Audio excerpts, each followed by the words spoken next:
Welcome to the video. I'm going to show you how to get 5 more jobs in your roofing business this week. My name is Stephen Donaghy. I've helped multiple companies add more revenue to their business. Here's a few companies that I've worked with.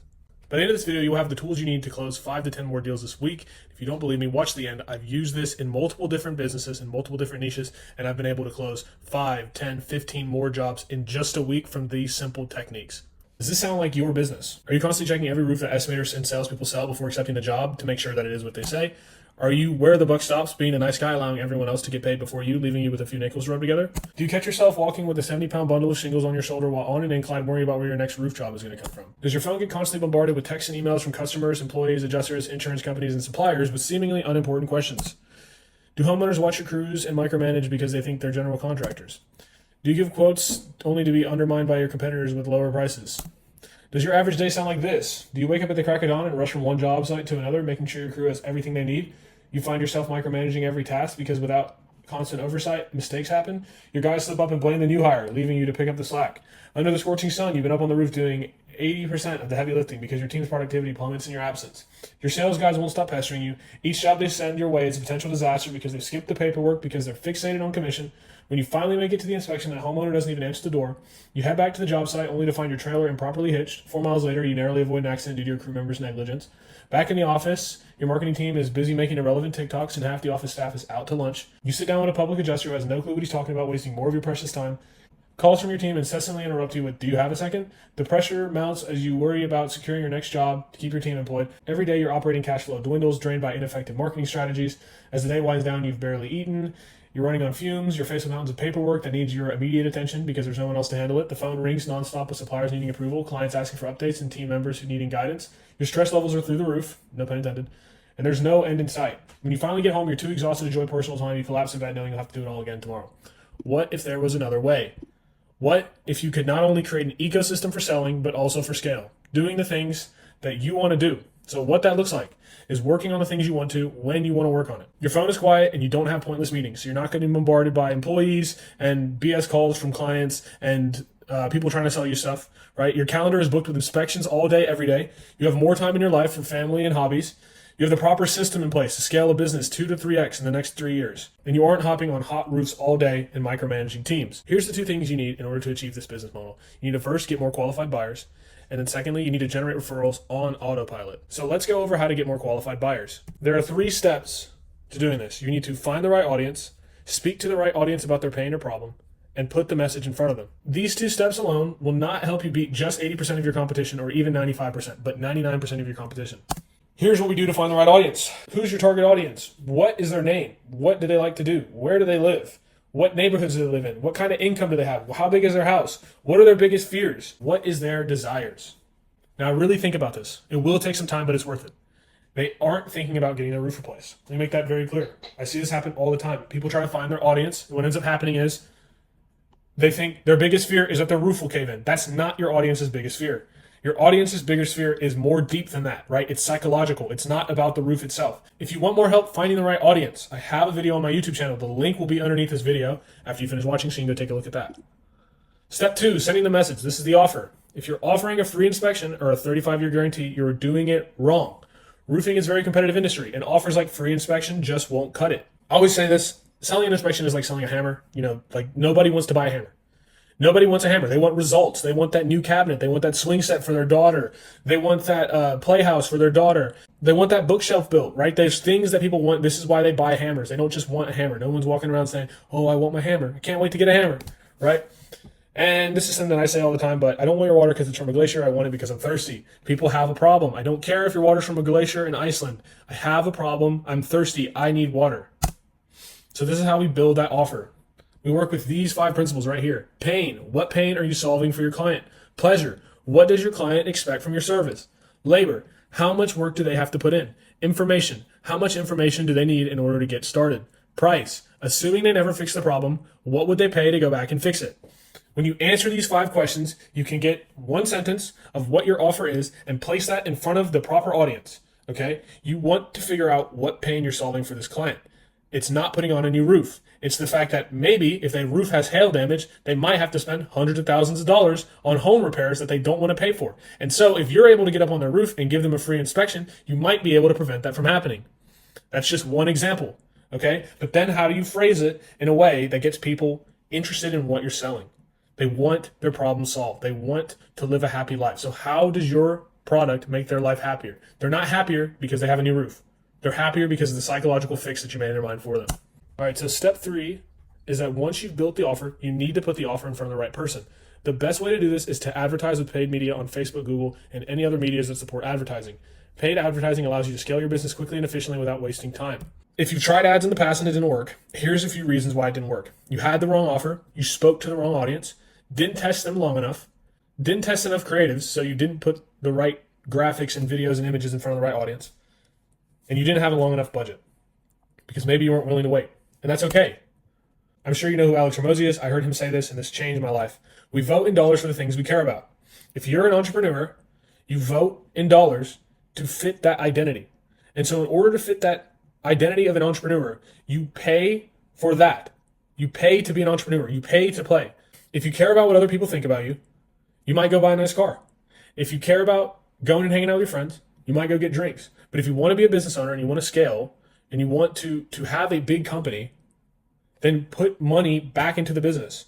And that's not buying a really nice glamorous truck or an office. It's about the really important nitty-gritty things we care about, and that is scale. If you care about scale, we spend money on scaling it. So one way that I've been able to run cost-effective ads for my partners is geo-targeting. So if you're not familiar with it, it is a system that only targets users that have intention to buy your service and contact them in multiple platforms. So that could be when they're on Pinterest, and then if their banking app supports advertising, or ESPN, or their music apps, or Spotify, or whatever it is, we put your ad in front of them. They will see you over and over again. There's a few reasons why this is so great. One of them is that it makes people think that you've bought ads everywhere, and it creates a sense of importance for your business. And more importantly, like I've said previously, it finds people who has their intention to buy. So we would track your location, look in neighborhoods, and see people who have, for example, searched on Google, roofers near me. They will be seeing your ads on multiple apps, multiple days at a time. And so the reason why this is so beneficial is that you're not competing for media space on Facebook and Google. There's also no daily ad costs associated. So you're not competing on Facebook or Google for AdWords or for clicks or for impressions. You're just buying the ads that you're putting in front of people. And so you're just buying 30,000 ads and you put them in front of all the people on your list for 18 days in a row, and they see it on every single app they go into.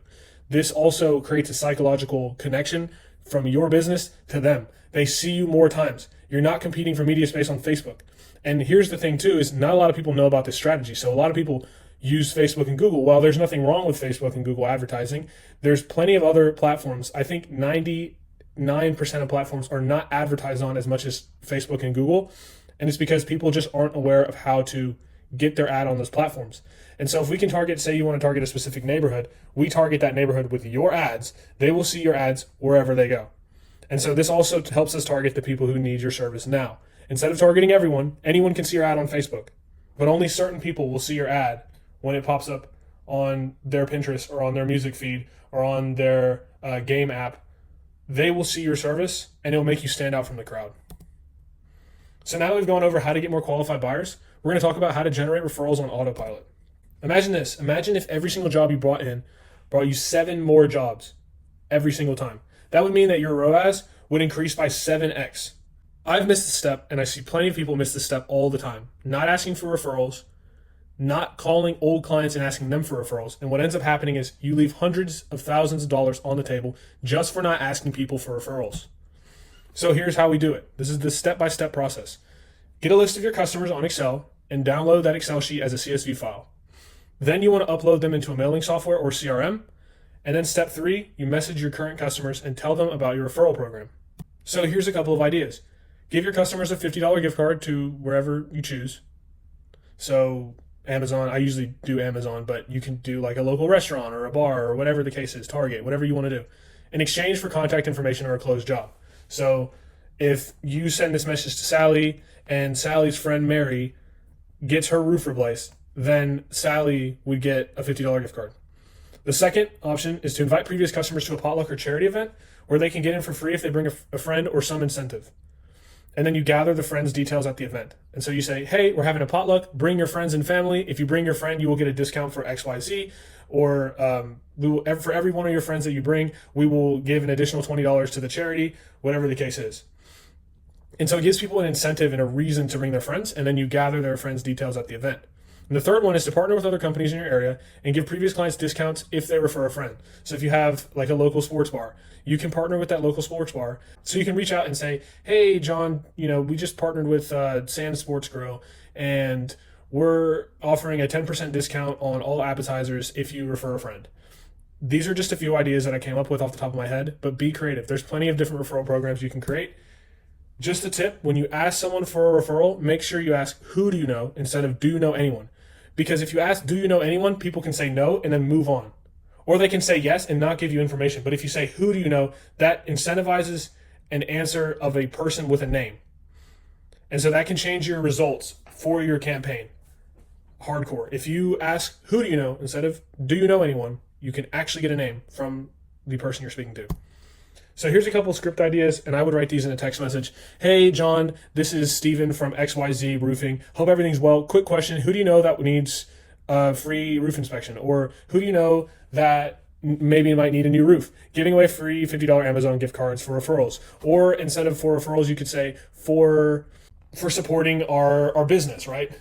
That way it looks like they're a part of the family and you're asking them for help. Hey, John, you're invited to the XYZ Roofing annual St. Jude potluck, if that's a charity you support, or if you have your own charity, or whatever the case is, annual potluck. Bring your friends and get a free entry, get a free dish, get a free this, get a free roof inspection. Screw it, right? And my tip here is don't use words like I and we. You want people to feel like they're invited to the part of your family and they're not being sold to. So if you notice in these two scripts, there is no, hey, this is John. I was reaching out to see if everything's well. I've noticed that campaigns perform a lot better when you don't use the word I and we, and you speak specifically to the customer and use the word you. So here's a little bit of a projection. If you have 1,000 prospects, let's just say, usually I see anywhere from a 1 to 10% return on your campaign. And so if you have 1,000 prospects and you send them all a text message asking for a referral, you could close anywhere from 10 to 100 jobs. Usually I'd say on average I see about 15, 20, but that's still so many jobs. Like imagine just getting 15 jobs just because you sent out a text message. Where before, like these people, you thought it was a one and done. We're not contacting them anymore. The job's over with. But they could have 7 friends. They could have a friend who's talking about how they need to get their roof replaced. Hey, actually Sally down the street told me she needs to get her roof replaced. And they can send you that information. And you could close 15 jobs just by sending out a text message to your old customers. And then once that happens, you repeat the process. So you do a referral reactivation where you get people to send you referrals. And then with every other person from there on, you then ask for referrals. And then maybe even in the future, you can do the referral revive again. But ask everyone for referrals. Just that one step could help you double your business within the next 6 months. So why am I telling you this? Because I want to help you with this process. Not only will I help you find your audience and make your offer, but I will also run your ads, book your appointments, and help you get referrals. That way you can spend more time doing the things you want to do and less time putting out office fires. If you want a free referral campaign, click the link below and book an appointment. So I will do your referral campaign for free. Just book an appointment. We can hop on a call and figure it out. Thank you for watching, and I hope to see you on the call.